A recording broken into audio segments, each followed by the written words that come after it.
جیسے مثال کے طور پر ایک اہم ترین سنت ہے بسم اللہ پڑھنا.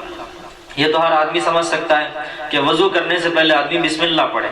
بسم اللہ پڑھنا ایک ایسی سنت ہے کہ اللہ کے نبی صلی اللہ علیہ وسلم نے اس کے اوپر بشارت فرمایا کہ جو آدمی اپنے وضو کو بسم اللہ والحمدللہ بسم اللہ والحمدللہ اس جملے سے شروع کرے تو اللہ تبارک و تعالی اس کے ساتھ جو حفاظت کرنے والے فرشتے ہیں ان کو یہ ذمہ داری لگا دیتے ہیں کہ لا تبرح تکتب الحسنات، کہ وہ فرشتے اس کی نیکیاں لکھتے ہی رہتے ہیں.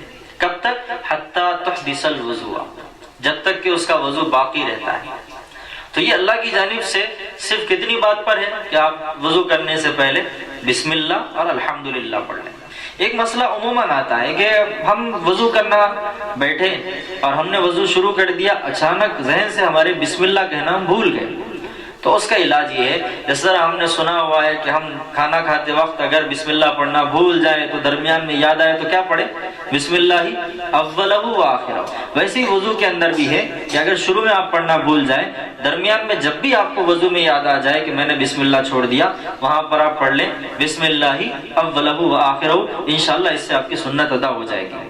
ایک ڈاؤٹ بہت سارے لوگوں کو ہوتا ہے کہ بھائی ہم اٹیچ باتھ روم ہے ہمارے پاس اور اب ہم جا کر اندر وضو کرنا چاہتے ہیں. ظاہر سی بات ہے کہ عام آدمی انسان مسلمان سوچے گا کہ یار باتھ روم میں کیسے بسم اللہ پڑھوں. تو اس کے لیے مسئلہ علماء نے وضاحت کے ساتھ لکھا ہے کہ ایسا باتھ روم جہاں پر گندگی اور نجاست باہر ظاہر نہ ہو، ایک بات. دوسری کنڈیشن کہ آدمی کا سطر کھلا ہوا نہ ہو، برہنہ نہ ہو، ننگا نہ ہو. تو اس کے لیے مسئلہ یہ ہے کہ آدمی اٹیچ باتھ روم کے اندر بھی بسم اللہ پڑھ سکتا ہے. لیکن اگر آدمی برہنہ ہے، سطر کھلا ہوا ہے، کپڑے نہیں ہیں جسم پر، یا پھر نجاست باہر ہی ہے، تو ایسے مقام پر اللہ کا نام لینا، بسم اللہ پڑھنا یہ مکروہ ہے اور یہ عمل ہرگز نہیں کرنا چاہیے. ایک بات صاف ہو گئی کہ اٹیچ باتھ روم میں آپ بسم اللہ پڑھ سکتے ہیں. کب؟ جبکہ سطر کھلا ہوا نہ ہو اور دوسری چیز وہاں پر گندگی نہ ہو.